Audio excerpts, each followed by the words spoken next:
welcome back to another episode of This Guy's Thoughts.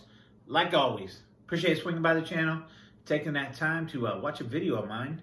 So what do I have here tonight? Well, tonight, you see the shirt here, another Ohio offering. This here is a Rhinegeist Brewing Company out of Cincinnati, Ohio. And this here is their Crumb Cake. So they're calling this a Red Ale. It's a Red Ale, but this is kind of really jacked up version with a lot of nice adjuncts in it, okay? So they're calling it Crumb Cake. It's a beer with coffee, lactose, and vanilla extract. Don't know if I've ever had a Red Ale with, I don't know, probably just one of those in it, let alone all three of them right here in one convenient 12-ounce can from Rhinegeist Brewing Company. First time in cans this year. This is a seasonal, available, I think it's available November through February. It's like a 4-month thing there. And according to the Rhinegeist website, they actually have a nitro version of this right here. So, and that sounds good right there. So, well, it's got some reading on the back. So I'm going to jump into that. It says, streusel you can sip. Additions of coffee, lactose, and vanilla make this dessert-inspired brew a supreme treat. Rich, creamy, and layered with flavor. Crumb Cake is a no-bake, no-brainer. Coming in at 7% alcohol by volume. Do not know what the IBU is. And this can is about 2 months old at the time of this recording, okay? So what am I going to use here tonight? Well, this is the only Rhinegeist glass I got. This was another one of my Goodwill specials. I think I paid $1 for this right here at Goodwill. So this is actually their Cheetah. So they have a beer called Cheetah. But you know what? We're just going to turn this around and just use the Rhinegeist Brewery right there. So, hey, you're new to the channel. Become a subscriber. I can use those subs out there. Hit that notification bell. Give the video a thumbs up if you like what you see here. Drop a comment down below. So a Red Ale with coffee. Yeah, it's looking the part. With coffee, lactose. Didn't produce much of a head at all. Probably should have poured it, and vanilla. Probably should have poured it a little bit more aggressively there. But let's see what we got here. Let's see if we can stir up a little bit of a head. It does have some good lacing going on in there. It's only about a half a finger, but it's a frothy half finger, I'll tell you that. So we got some carbonation on the outside of the glass. It could be a little bit dirty glass mafia, as Joe over at the Beer Patrol would say. All right, so it looks like a Red Ale. You know, I'm not sure how it's really coming across there, but it plays that part there. Looks pretty good as far as nose.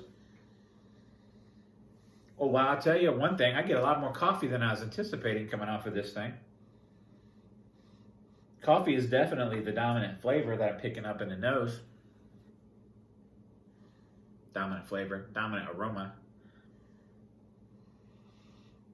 Let me really get into this. I'm not really picking up that sweet lactose or vanilla off of this. Mostly I get a maltiness, a coffeeness to it.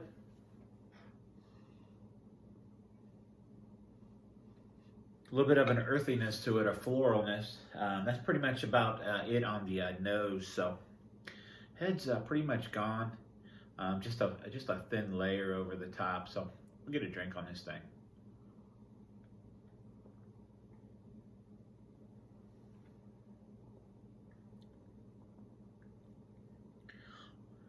Wow. Okay. 7% alcohol. Okay.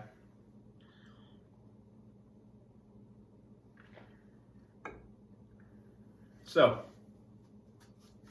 body. It's full on medium body there. I had to double check that alcohol because on that swallow there, got a little bit of that alcohol taste there, which is really weird because it's only 7%. they calling this an Imperial? I can't remember. No, it doesn't. I thought the website might have said Imperial. I can't remember, but doesn't matter.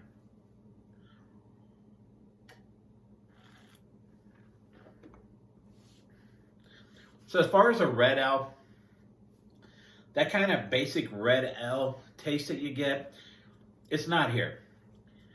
I get a little bit of the coffeeness, and I get vanilla.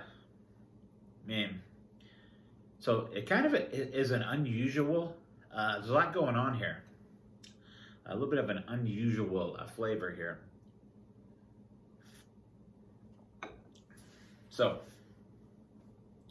if you're a lover of red ales, you might not really be all over this one here, because I get that vanilla. It does have that sweetness to it, and it has that coffee thing going on too. But mostly a vanilla coffeeness to it. Actually, it does have it's a lot more sweet, a lot sweeter than a lot sweeter than I actually thought it was going to be.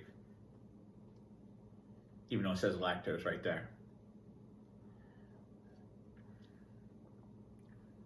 Yeah. So that first sip, I wasn't quite sold. I was like, "Whoa, this is a little bit different here." The more I'm drinking of it, really enjoy that vanilla on the end of this here. Nice subtle sweetness to it. Coffee plays second fiddle to the vanilla in this one here. I get a little bit of the earthy vibes going on here. It's actually pretty good. Pretty good. Again, I was a little like taken back on that first sip there. The more I'm drinking, the more I'm like, okay, accepting what it is, right? What they're going for here. And I think as far, like, you can dig into it, tell it's like a red ale, it's like an Irish red ale, right? But I think what they're going for kind of sprucing it up with, lactose and coffee and vanilla. I think they nailed it on what they're going for here. As far as that goes, scoring this, I'm good with a solid 4 out of 5 on this. I could actually drink this again. I'd be very interested in the nitro version of this, but I believe it was only on draft. I don't think it was canned or anything like that. But you add, because we got this coffee, we got the vanilla in here, we have the lactose. If you added the creamy mouthfeel, the creamy body that the nitro would bring to the table, I think it'd be dynamite, actually. So, again, 4 out of 5 on here. Very good. I can enjoy this thing, no problem. You're new to the channel. What I need you to do, number 1, become a subscriber. Number 2, hit that notification bell. Always give the videos a thumbs up and drop a comment if you feel like it. Thanks a lot.